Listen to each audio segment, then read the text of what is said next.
सीख देने वाली बात के साथ शुरुआत करते हुए श्री चाणक्य कहते हैं कि इस पृथ्वी पर तीन ही रत्न हैं, जल, अन्न और मधुर वचन।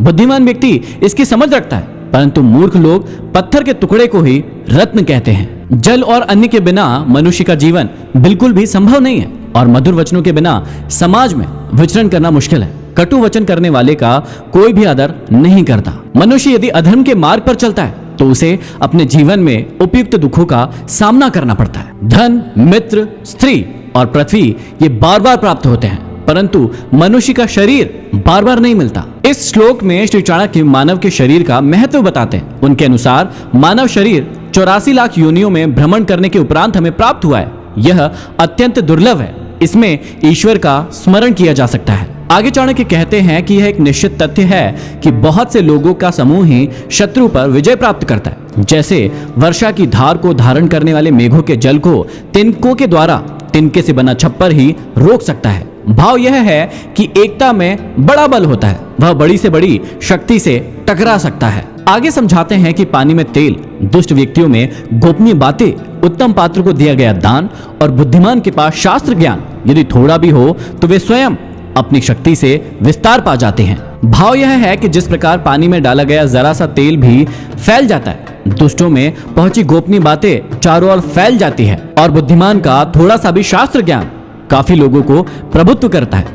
ज्ञान का विस्तार इसी प्रकार होता है, अर्थात सभी चीजों का अपना अपना महत्व होता है। आगे बहुत ही बड़ी बात समझाते हैं कि धार्मिक कथा सुनने पर, शमशान में चिता को जलते देखकर, रोगी को कष्ट में पड़े देखकर जिस प्रकार वैराग्य भाव उत्पन्न होता है, वह यदि स्थिर रहे तो यह सांसारिक मोह माया व्यर्थ लगते हैं, परंतु अस्थिर मन शमशान से लौटने पर फिर से मोह माया में फंस जाता है। आगे समझाते हैं कि चिंता करने वाले व्यक्ति के मन में चिंता उत्पन्न होने के बाद की जो स्थिति होती है, अर्थात उसकी जैसी बुद्धि हो जाती है वैसी बुद्धि यदि पहले से ही होती तो भला किसका भाग्योदय नहीं होता। यहाँ समझाया गया है कि गलत कार्य करने के उपरांत पश्चाताप के समय उसकी जैसी निर्मल बुद्धि हो जाती है, यदि वैसी निर्मल बुद्धि पहले से ही रही होती तो किसका भला या कल्याण नहीं होगा। आगे समझाते हैं कि दान, तपस्या, वीरता, ज्ञान, नम्रता, किसी में ऐसी विशेषताओं को देखकर आश्चर्य नहीं करना चाहिए, क्योंकि इस दुनिया में ऐसे अनेक रत्न भरे पड़े हैं। समझाते हैं कि जो जिसके मन में है वह उससे दूर रहकर भी दूर नहीं है, और जो जिसके हृदय में नहीं है वह समीप रहते हुए भी दूर है। भाव यह है कि सच्चा प्रेम हृदय से होता है, उसमें दूरी का अथवा पास होने का कोई भी व्यवधान नहीं होता। सच्चे प्रेम में प्रिय हर समय आंखों के सम्मुख ही रहता है। आगे चाणक्य कूटनीति की ओर इशारा करते हुए कहते हैं कि जिससे भी अपना हित साधना हो उसे सदैव प्रिय बोल बोलना चाहिए। जैसे मृग को मारने के लिए बहेलिया मीठे स्वर में गीत गाता जाता है। राजा, अग्नि, गुरु और स्त्री, इनसे सामान्य व्यवहार करना चाहिए, क्योंकि अत्यंत समीप होने पर ये नाश के कारण होते हैं और दूर रहने पर इनसे कोई फल प्राप्त नहीं होता। भाव यह है कि इनसे व्यवहार करते समय मध्यम मार्ग अपनाएं, न नीम जैसे कड़वे और न गुड़ जैसे मीठे, ज्यादा दूरी भी नहीं और ज्यादा पास भी नहीं। आगे समझाते हैं कि अग्नि, पानी, स्त्रियां, मूर्ख, सांप और राजा कुल से निकट संबंध सावधानी से करना चाहिए, क्योंकि ये 6 तत्काल प्राणों को हरने वाले होते हैं। समझाते हैं कि जिसके पास गुण है उसके पास धर्म है, वही जीवित है। गुण और धर्म से विहित व्यक्ति का जीवन निरर्थक है। चाणक्य समझाते हैं कि यदि एक ही कर्म से समस्त संसार को वश में करना चाहते हो तो 15 मुखों से विचरण करने वाले मन को रोको, अर्थात उसे वश में करो। ये 15 मुख कौन कौन से हैं? ये है मुंह, आंख, कान, नाक, जीभ, त्वक, हाथ, पैर, लिंग, गुदा, रूप, रस, गंध, स्पर्श और शब्द। यहां समझाते हैं कि यदि एक ही कर्म से सारे संसार को वश में करना चाहते हो तो पर निंदा करना बंद कर दो। मन को वश में करना